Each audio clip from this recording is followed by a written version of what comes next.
न ज़मीं मिली न फलक मिला है सफ़र में अंधा परिंदा, जिस राह की मंजिल नहीं वही खो गया हो के गुम रहा हवा गाँव।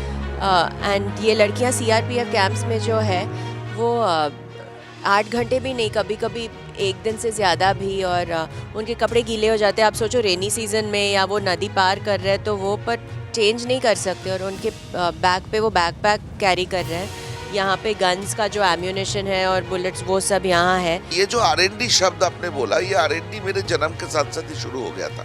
इसको मैंने बहुत क्लोजली देखा, बहुत ऑर्गेनिकली देखा इस मूवमेंट को। ये story I can promise you आपको एकदम से हिला देगी, बिकॉज जो सिचुएशंस दिखाया है ये फिल्म में, मुझे पता भी नहीं था कि ये चीज़ें हो रही है। जब भेजा होगा उसने तुझे इस सरजमी पर, तो उसके सीने में भी दर्द आया होगा कि क्या नायाब चीज़ भेज दी है मैंने।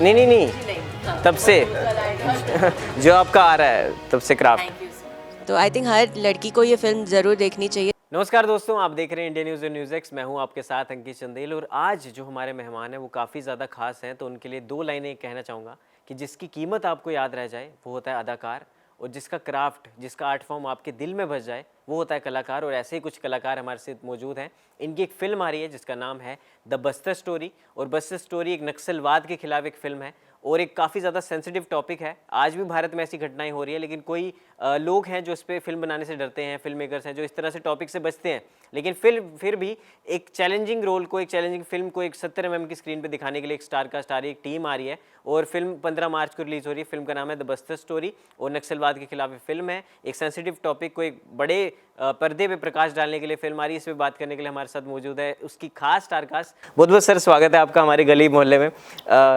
अदा जी, विपुल जी और सुदीप्तो सर, ये हमारे मोहल्ले के सर, हमारे मोहल्लेदार हैं। ये भी हमारे साथ यहाँ मौजूद है जो आपसे सवाल भी करेंगे अपने अपने। सर, सबसे पहले तो ट्रेलर देखा मैंने, बहुत ही बेहतरीन, बाकमाल काम, और कमेंट्स भी बहुत बेहतरीन आ रहे हैं। तो सबसे पहले तो मैं पूछना चाहूँगा, ह्यूमंगस जो रिस्पॉन्स आ रहा है उस पर क्या कहना चाहेंगे? सर, आपसे शुरू करते हैं।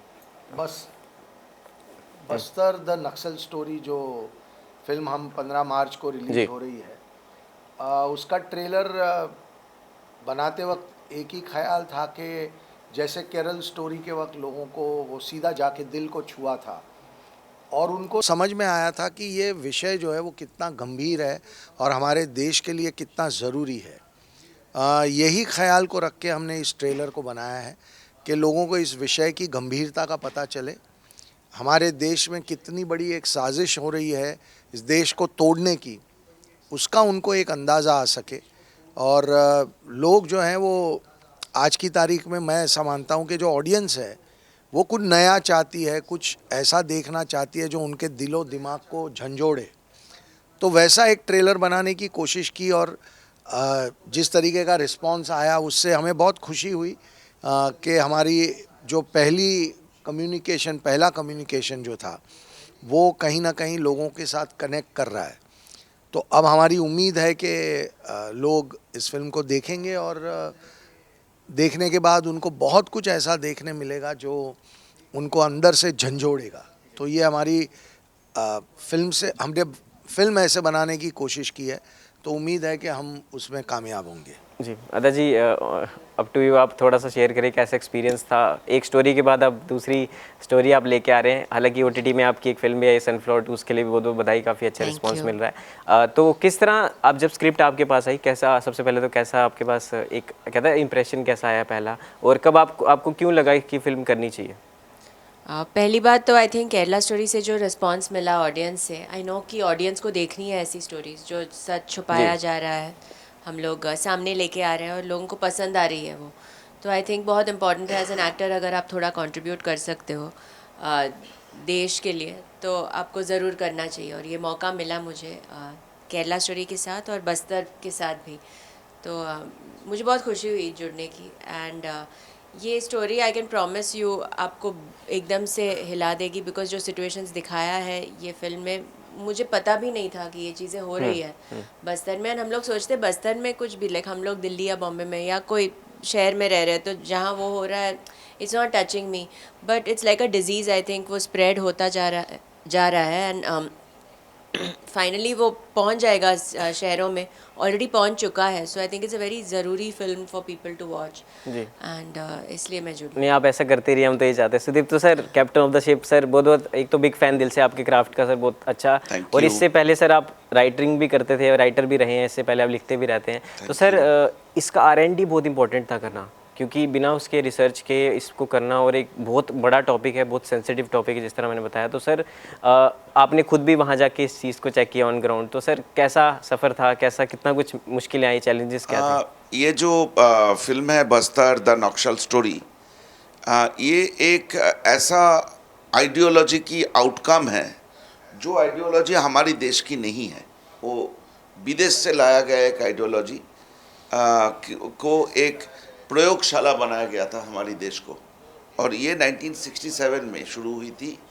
और नॉर्थ बंगाल में नक्सलबाड़ी करके एक जगह में ये शुरू हुई थी, इसलिए इसको नक्सलवाद भी बोला जाता है. तो मेरा जन्म हुआ था नक्सलबाड़ी आंदोलन जब शुरू हुई उसकी 1 साल बाद, और वहाँ से जस्ट 40 किलोमीटर दूर मेरा घर था. तो मैंने जैसे जैसे बड़ा होता गया, मूवमेंट को भी इवोल्यूशन होता गया. और ये मूवमेंट जब आज बस्तर सेंट्रिक, पहले तो एक बहुत बड़ा एरिया इस मूवमेंट की चपेट में था, बंगाल, बिहार, झारखंड, उड़ीसा, महाराष्ट्र, आंध्र प्रदेश, केरल तक इसको लाल गलियारा बोला जाता था. लेकिन वो समय छोटे होते होते अभी वो बस्तर सेंट्रिक हो गए. तो ये जो R&D शब्द आपने बोला, ये R&D मेरे जन्म के साथ साथ ही शुरू हो गया था. इसको मैंने बहुत क्लोजली देखा, बहुत ऑर्गेनिकली देखा इस मूवमेंट को. तो इसलिए इस मूवमेंट के बारे में मेरी जानकारी था. इस मूवमेंट की जो बड़ा खतरनाक आउटकम है उसके बारे में भी जानकारी था. हम बचपन में बहुत सारे घटनाएं हैं जो हमने विटनेस की. विपुल जी से मिलने के बाद इसकी एक स्क्रिप्ट की चेहरा में बदला और फिल्म बना. तो मेरे लिए इट्स लाइक अ रिविजिट, इसको देजावू भी बोल सकते हैं, इसको revisit of my childhood memories भी बोल सकते हैं. तो ओवरऑल एक बहुत ही सेटिस्फाइंग एक्सपीरियंस था. जी. अदा जी, आपने काफ़ी सारी प्रैक्टिस की है इस चीज़ के लिए, काफ़ी आपने टेंट्स में आप रहे हैं, कैंप में रहे हैं CRPF के, और आपने खुद ये चीज़ प्रैक्टिस की है. और आप एक इंटरव्यू में आपका देख रहा, जहाँ आपने बताया कि हम लोग तो परेशान हो जाते हैं कि इंटरव्यूज़ में कि अब मेरे को वॉशरूम जाना है, मेरे को कहीं जाना है. वो एक ही अपने, अगर एक हमारा डिफेंस में कोई है तो वो एक ही जगह पर 8-8 घंटे ड्यूटी देता है, और एक वो बुश के पीछे छुप के, और वो एक ही जगह पर रहता है. तो कितना चैलेंजिंग था, और इसके लिए क्या आपने स्पेशल प्रैक्टिस की, वर्कशॉप की इस चीज़ रोल में ढलने के लिए, IPS का जो आप रोल निभा रहे हैं? एंड ये लड़कियां CRPF कैंप्स में जो है वो 8 घंटे भी नहीं, कभी कभी 1 दिन से ज़्यादा भी. और उनके कपड़े गीले हो जाते हैं. आप सोचो रेनी सीजन में, या वो नदी पार कर रहे हैं तो वो पर चेंज नहीं कर सकते, और उनके बैक पे वो बैकपैक कैरी कर रहे हैं. यहाँ पे गन्स का जो एम्यूनेशन है और बुलेट्स वो सब यहाँ है. उनके बूट्स के अंदर वो सब ये जो फाइट करने के लिए ये सामान है वो रखा है. तो उनका पूरा ये ऑलरेडी इतना हैवी है. आप सोचो वो करके आपको फाइट करना बिना नींद के. हमारी नींद पूरी नहीं होती है तो वी फील कि अरे नींद पूरी नहीं होती है. तो आई थिंक हर लड़की को ये फिल्म ज़रूर देखनी चाहिए, जस्ट टू सी कि हमारी आर्म्ड फोर्सेस जो लड़कियां हैं CRPF वो क्या क्या कर रही है हमारे देश के लिए, एंड वो बहुत ही इंस्पायर होंगे. जी बिल्कुल. विपुल जी, अगला मेरा सवाल आपसे है कि सोशल मीडिया में मैं देख रहा हूँ कई लोग कह रहे हैं प्रोपेगेंडा फिल्म है, कई लोग इस पर नेगेटिव PR कर रहे हैं. तो सर इस कंट्रोवर्सी को लेके हैं जो ये सब चीज़ें आ रही है, तो इस पर क्या कहना चाहेंगे सर? थोड़ा प्रकाश डालिए इस चीज़ पे. देखिए, प्रोपेगेंडा एक ऐसा वर्ड है, जब आपके पास किसी के सच को लॉजिक से जब आप नहीं लड़ सकते तो आप भटकाने के लिए कहते हैं प्रोपेगेंडा.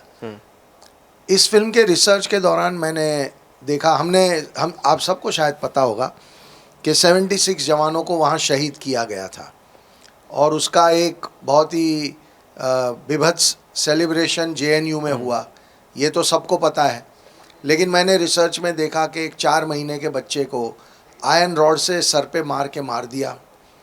मैंने एक और रिपोर्ट देखी कि 8 बच्चों को उनकी माँ से छीन के आग में डाल के ज़िंदा जला दिया. ये एक, उसके बाद ऐसे कई सारे एपिसोड देखे जिसमें कहीं 52 जवानों को शहीद कर दिया, कहीं 36 जवानों को शहीद कर दिया, कहीं 10, कहीं 8। एक एक निरंतर हिंसा का वहाँ माहौल है। इसमें से किसी भी बात को कोई आके हमें झुठला दे तो हम मान लेंगे कि हम प्रोपेगेंडा फिल्म है, लेकिन ऐसा नहीं होगा।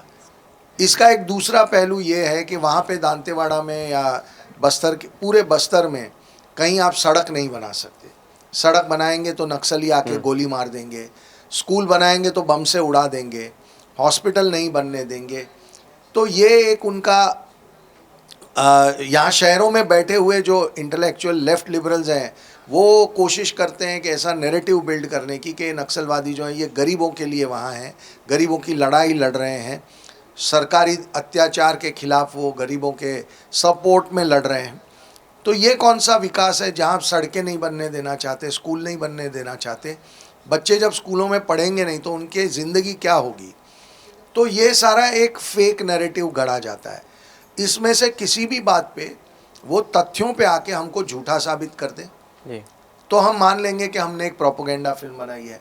लेकिन वो कभी आते नहीं, डिबेट करने आते नहीं, सिर्फ पीछे से बोल देना, सोशल मीडिया पे लिख देना। हमारी ऑडियंस बहुत समझदार है, वो इनके बीच में से समझ लेती है कि क्या सच है और क्या झूठ है। एक और पहलू देखिए आप, क्या बस्तर के अंदर भारत का झंडा नहीं फहरा सकते? अभी पिछले साल 15 अगस्त को 19 गांवों में बस्तर का झंडा फहराया गया और उसे बहुत बड़ी उपलब्धि माना गया। और 3,500 गांव ऐसे होंगे कम से कम जहां अभी भी झंडा नहीं फहरा सकते। तो ये कैसे लोग हैं जो अपने ही देश का झंडा नहीं फहराने देते और बोलते हैं कि हम सरकार से लड़ रहे हैं? सरकार की लड़ाई का भारत के झंडे से क्या लेना देना? ऐसा एक नियम बना दिया कि हर फैमिली से एक बच्चा उनको देना पड़ेगा, नहीं देंगे तो फैमिली को मार देंगे। ये कैसी ज़बरदस्ती है कि मुझे मेरा बच्चा आपको देना ही पड़ेगा। माँओं के साथ क्या होता है जिनके बच्चे को आप ले जाते हो? तो इनमें से किसी भी बात का वो जवाब नहीं देंगे और बोलेंगे कि हम प्रोपेगेंडा है, हम झूठे हैं, हम किसी पार्टी के एजेंट हैं। वो एक फालतू की बात है। मुद्दों पे बात करिए, तथ्यों पे बात करिए और प्रूव करिए कि हम जो बोल रहे हैं वो झूठ है, तब मान लेंगे कि हम प्रोपेगेंडा और माफ़ी भी मांग लेंगे। लेकिन ऐसा वो कभी करेंगे नहीं। तो ये एक हकीकत है, ये एक बस्तर का जो नक्सलवाद है और शहरों में बैठे लेफ्ट लिबरल का एक जो नेक्सस है, जिनका मेन पर्पज़ है हमारे देश को तोड़ना, हमारे देश को किसी न किसी तरह नुकसान पहुंचाना। तो उनको एक्सपोज करना बहुत ज़रूरी था, इसलिए ये फिल्म बनाई है। और प्रोपेगेंडा वाला एलिगेशन तो हर बार लगते रहता है। केरला स्टोरी में एक एलिगेशन लगाया था कि 32,000 का नंबर कहाँ से आया? 32,000 का तो कोई नंबर है ही नहीं। 6 जून को हमने 32,000 के नंबर पे एक वीडियो YouTube पे डाला हुआ है, 17 मिनट का वीडियो है, वो कोई भी जाके देख सकता है। और 32,000 का आंकड़ा हमने पूरा डिटेल में गिनवाया है नामों के साथ। उस पर चैलेंज नहीं किया हमें किसी ने और कोई डिबेट में आया नहीं। न्यूज़ चैनल से हमने रिक्वेस्ट किया कि इस पर डिबेट करिए, उन्होंने हमें कहा कि वो दूसरा जो पक्ष है जो आपको प्रोपेगेंडा बोल रहा है वो इन डिबेट में नहीं आना चाहता। तो एक्सपोज वहाँ वो हो गए, हम नहीं हुए। तो ये एक सच्चाई है। ये सब्जेक्ट भारत के लिए बहुत इम्पोर्टेंट है और इसीलिए ये बना है और हर भारतीय को ये देखना चाहिए। जी बिल्कुल। जिस तरह सर आपका ट्रेलर भी है वो खुद ही वर्ड ऑफ माउथ का काम कर रहा है और अब घर मेरे को लगता है कि हर घर तक ये स्टोरी पहुंचेगी। सर हमारे मोहल्लेदार भी बैठे हैं, इशारे कर रहे हैं कब से सवाल पूछने के लिए, तो जो भी पूछना चाहता है पूछ सकते हैं सवाल। सबसे पहली बात तो सर सैल्यूट है केरला स्टोरी इस तरीके से आपने हमारे सामने प्रस्तुत किया और मतलब अभी एक नक्सल का एक नया एक टॉपिक लाए हैं। मैं उम्मीद करता हूँ कि आने वाले सालों में और इस तरीके से टची जो होते हैं, जिस तरीके से हमारे अंकित भाई बता रहे हैं कि टची जो मोमेंट होते हैं उनको टच कर पाना, मतलब प्रोपोगेंडा इस तरीके से बोला जाता है। तो क्या सोशल मीडिया पे उस तरीके से क्या मतलब धमकियाँ या उस प्रकार से कुछ आ रहे मैसेज? नंबर 1, केरला स्टोरी को हमने बनाते समय ये नहीं सोचा था कि इतने हज़ारों, लाखों, करोड़ों लोगों को पसंद आएगा, इतना प्यार मिलेगा। तो इन सब में, इनकी सक्सेस में आप लोगों की बहुत बड़ा योगदान है और आप सब केरला स्टोरी की ब्रांड एम्बेसडर है, इसलिए तहे दिल से शुक्रिया। जहाँ तक बस्तर की कहानी की सवाल है, जब विपुल जी के पास विपुल जी से जब मैं पहले बार मिले, हमने ये डिसाइड किया था कि हम ऐसे कुछ फिल्म बनाएंगे जो फिल्म मैं ये नहीं बोलूँगा कि हटके फिल्म है, ज़रूर ये बोलूँगा कुछ रियलिस्टिक फिल्म बनाएंगे। मुझे हमेशा रियलिस्टिक फिल्म के ऊपर मेरी पर्सनल इंटरेस्ट बहुत रहता है, क्योंकि रियलिज्म एक ऐसा चीज़ है जो एग्जैक्टली आप अपने आप के साथ तर्क कर सकते हो, लॉजिकली डिस्कशन कर सकते हो। तो ऐसे सिचुएशन पे हमने बस्तार द नक्सल स्टोरी के बारे में सोचा। हमने ये भी सोचा कि बैक टू बैक 2 फिल्म करने के कारण हमारी जो बातें हैं, हमारी जो चीज़ हम एक नया भारत बनने के लिए जो औजार चाहिए, क्योंकि हम भारत जब एक दुनिया में एक अव्वल नंबर में आने की सिचुएशन पे होंगे, तब बहुत सारे दुनिया भर में बहुत सारे सोर्स होगा जो भारत को नीचे खींचने की कोशिश करेगा। केरला स्टोरी में हमने देखा कि इस्लामिक टेररिज्म किस तरह भारत में साइलेंटली भारत की बिल्कुल अंदर तक घुस गए और उसकी जड़ से उसको खोखला कर रहे थे। माओवाद की समस्या भी वैसा ही एक ऐसे समस्या है जो एक बड़े जेनरेशन को एक देश के खिलाफ लड़ाने के लिए एक साजिश किया जा रहा है। तो हमने डिसाइड कर लिया था कि दोनों फिल्म हम बैक टू बैक करेंगे। और रहा इसके बाद की आगे की बात, ये बात तो सच है कि केरल स्टोरी हमें बहुत रिस्पॉन्सिबिलिटी दी है। अगर आप लोगों ने हमें प्यार दिए है तो साथ साथ एक रिस्पॉन्सिबिलिटी भी आ जाते हैं। हमें लगता है कि आपकी एक्सपेक्टेशन हमसे और ज़्यादा है, तो डेफिनेटली हम आपकी एक्सपेक्टेशन हज़ारों करोड़ों इंडियंस की जो एक्सपेक्टेशन है बस्तर बनने दीजिए, रिलीज़ होने दीजिए। उम्मीद है कि केरल स्टोरी की तरह सक्सेसफुल होगा। उसके बाद थर्ड और सब्जेक्ट सब समझेंगे।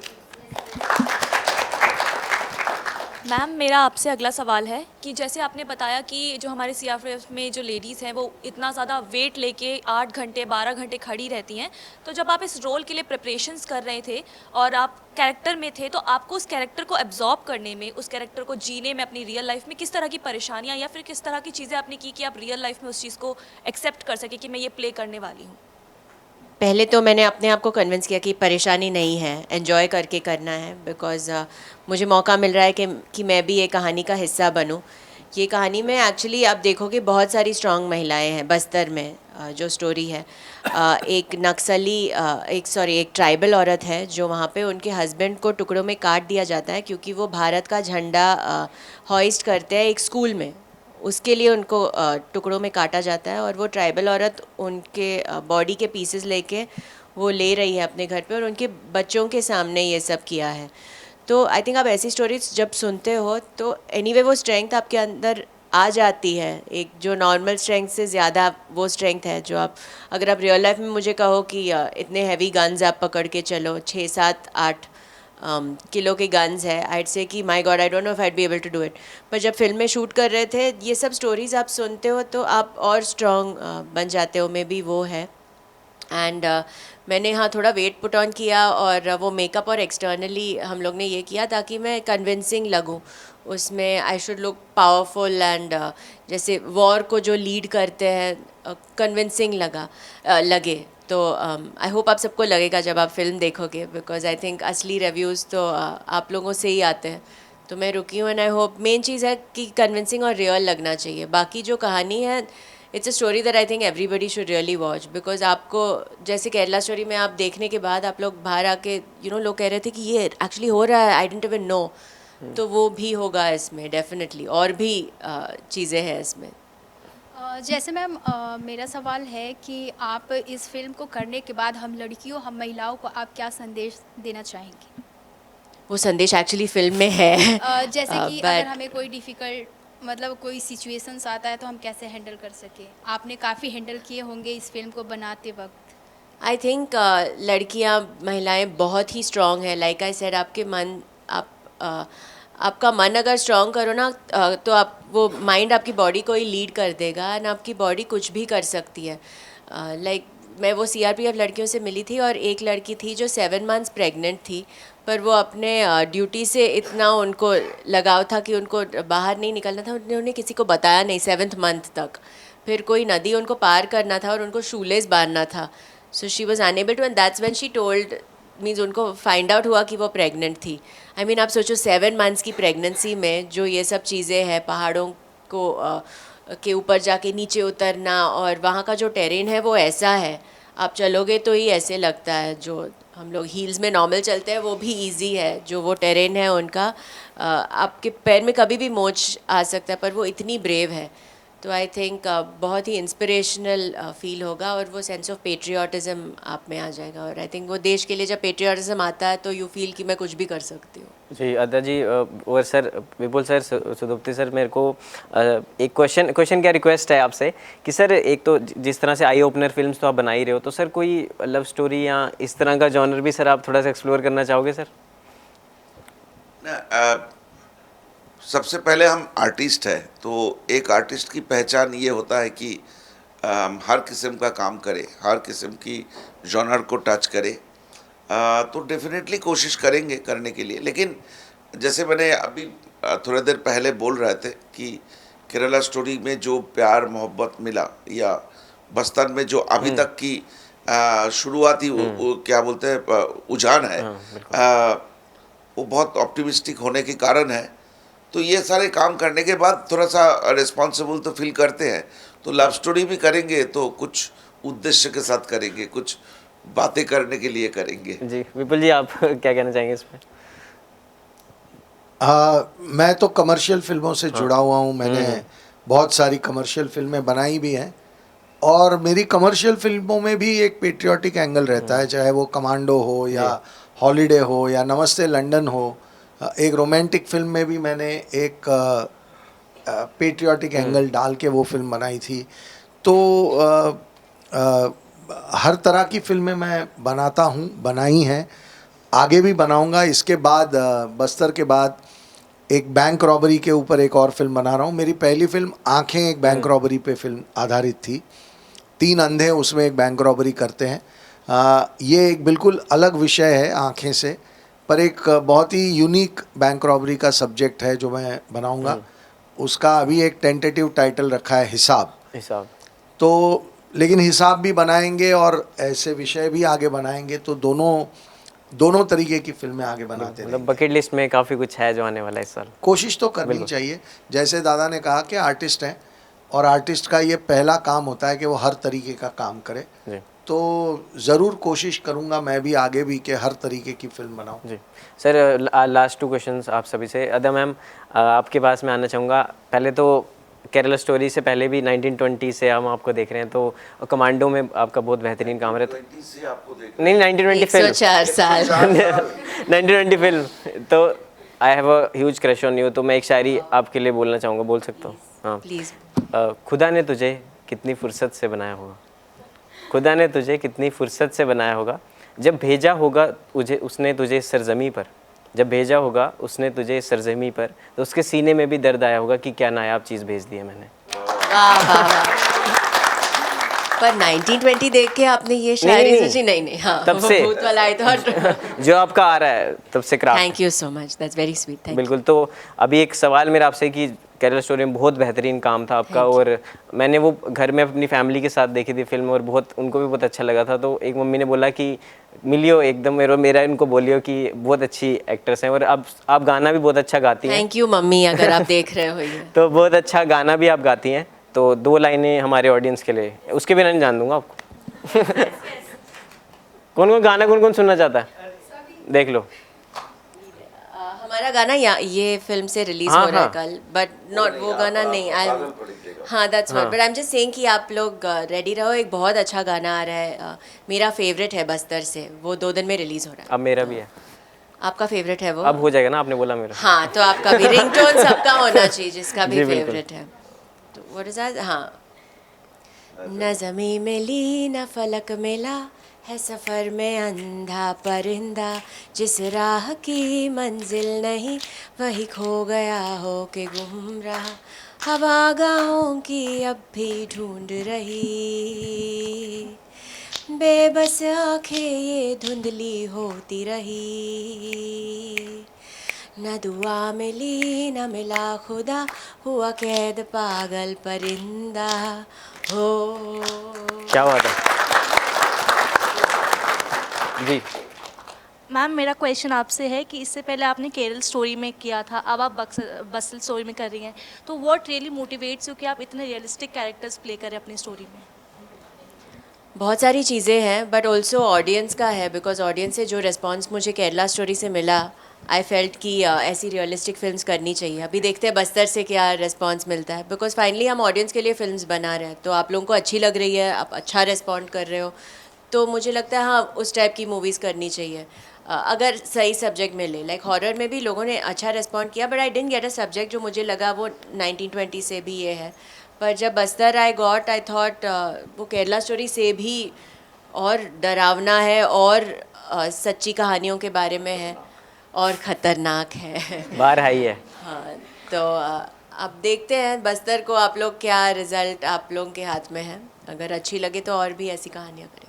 मैम मेरा एक सवाल है कि आपकी ये जो फिटनेस है और क्यूटनेस है, इसके ऊपर कुछ बताएं प्लीज़। फिटनेस मंत्रा नहीं, फिटनेस मंत्र। क्यूटनेस, तेरे को जरूरत भी है। बिल्कुल बिल्कुल।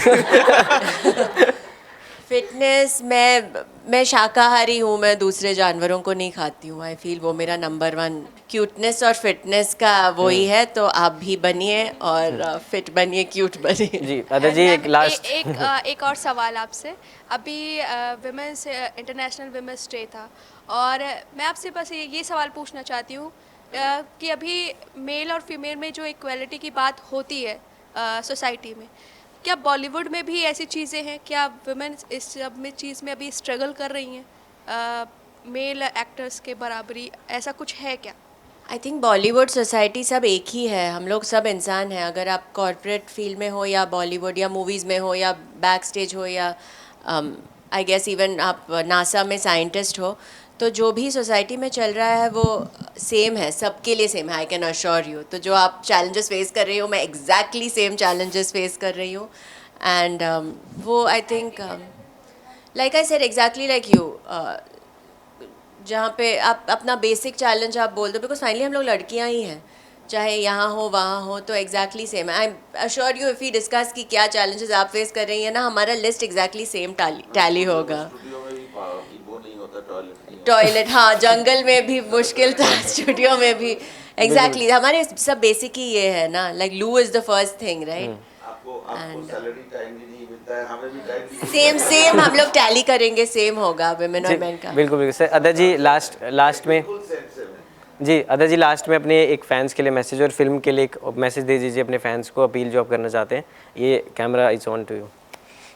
15 मार्च को Bastar the Naxal story release हो रही है, तो आप प्लीज़ जाके देखो थिएटर्स में।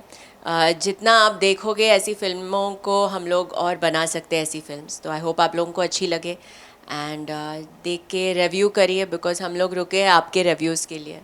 बिल्कुल बिल्कुल, थैंक यू सो मच आपका हमें अपना बिल्कुल sir, thank you so much ma'am, thank you so much, आपने अपना कीमती समय दिया हमें। और दोस्तों आप बस्तर 15 मार्च को ज़रूर जाके देखिएगा और पूरी फैमिली के साथ ज़रूर जाइएगा। और ये क्योंकि फिल्म इन्फोटेनमेंट है, क्योंकि इन्फॉर्मेशन भी आपको दे रही है और एंटरटेनमेंट आप होंगे ज़रूर। और 70 mm की बड़ी स्क्रीन पे एक टॉपिक, एक डार्क साइड को एक बड़े पर्दे पर प्रकाश डालने की फिल्म आ रही है, ज़रूर जाके देखिएगा। बहुत बहुत आपका धन्यवाद, आपने अपना टाइम दिया, बहुत शुक्रिया।